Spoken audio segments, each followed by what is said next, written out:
જય હિન્દ મિત્રો. ગઈકાલે સાંજે જે રિઝલ્ટ આપવામાં આવ્યું તેની અંદર કેટેગરી વાઇઝ જગ્યાના 7 ગણા ઉમેદવારોને પાસ કરવામાં આવે છે અને તેની અંદર મેરિટ જે રીતે મેં કીધું હતું કે જો કેટેગરી વાઇઝ 7 ગણા બોલાવે તો મેરિટ 75-80 પ્લસ હાઈ જઈ શકે અને હું જે કીધું હતું એ પ્રમાણે જ આટલું હાઈ મેરિટ અટક્યું છે, જેના લીધે ઘણા બધા લાયક ઉમેદવારો સાથે અન્યાય થયો છે. હવે આનું ખરેખર કારણ શું તમે વિચાર્યું છે? સૌથી પહેલું કારણ એવું વિચાર્યું શું વિદ્યાર્થીઓનું નસીબ? તો જીએસએસપી બોર્ડને પૂછવાનું કે શું હવેથી દરેક વિદ્યાર્થી કોઈ પરીક્ષાના ફોર્મ ભરતા પહેલાં પોતાની કુંડળી ચેક કરાવે કે મારું જો નસીબ સારું હોય તો હું ફોર્મ ભરું અને જો નસીબ સારું ના હોય તો ફોર્મ ના ભરું.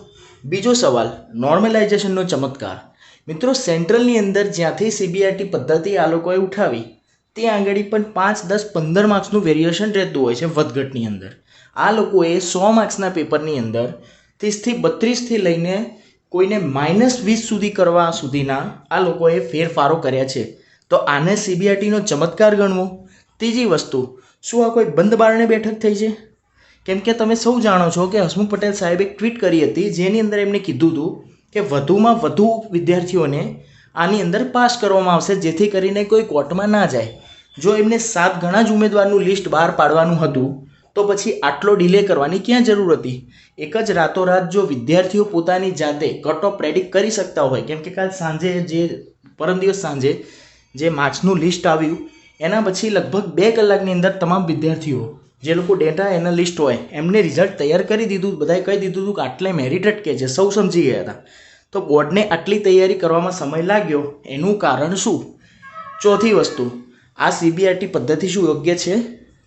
વાત સીબીઆરટીની જ્યાં સુધી કરું તો એ સીબીઆરટી સેન્ટ્રલમાં યોગ્ય છે, કેમ કે ત્યાં એક શિફ્ટની અંદર 1-1.5 લાખ વિદ્યાર્થીઓ પરીક્ષા આપતા હોય છે. એટલે કે ત્યાં આગળ નોર્મલાઇઝેશનમાં બહુ તફાવત રહેતો નથી, કેમ કે ત્યાં તૈયારીવાળા બી વગર તૈયારીવાળા બી તમામ ઉમેદવારો મોટો લોટ હોવાથી ત્યાં વેરિએશન આટલું બધું નથી આવતું. અહીંયા 3-4 લાખ વિદ્યાર્થીઓ માટે તમે સીબીઆરટી એ બી 71 શિફ્ટમાં લો, જેથી કરીને માર્ક્સમાં 100 માર્ક્સના પેપરમાં જો 30થી 35 માર્ક્સનો ડિફરન્સ પડતો હોય તો 100% આ અન્યાયી સિસ્ટમ કહેવાય. હવે સૌથી મોટી વાત કે આગળ હવે કરવું શું? તો જ્યાં સુધી મને લાગે છે ત્યાં સુધી જો અન્યાય સામે ચૂપ થઈને તો ના બેસાય. તો આના માટે લડવું તો પડશે.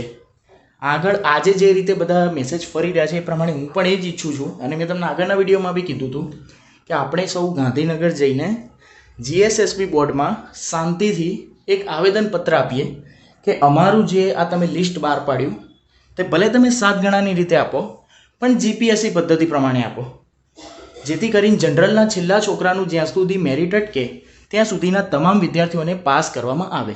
આ આપણું સૌથી પહેલું પ્રયાસ રહેવો જોઈએ.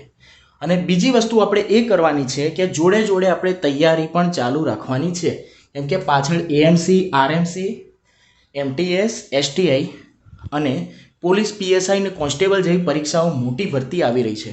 અને અત્યારે જે આ આટલી મોટી ભરતી આવી અબીઆરજેસીસીની તેની અંદર જે 5500 જગ્યા છે એ એકવાર જતી રહેશે તો બીજી વાર આટલી મોટી લોટ પણ આવવાનો નથી.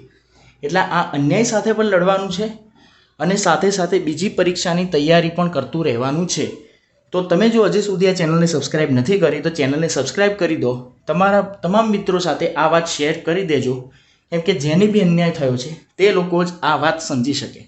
આ દુઃખ બીજા જે પાસ થયેલા ઉમેદવાર છે તેમની અત્યારે નોર્મલાઇઝેશન સિસ્ટમ બહુ જ સારી લાગી રહી છે, એટલે એ લોકો આ વાત નહીં સમજી શકે. તો મળો મિત્રો તમને નવા વિડીયોમાં.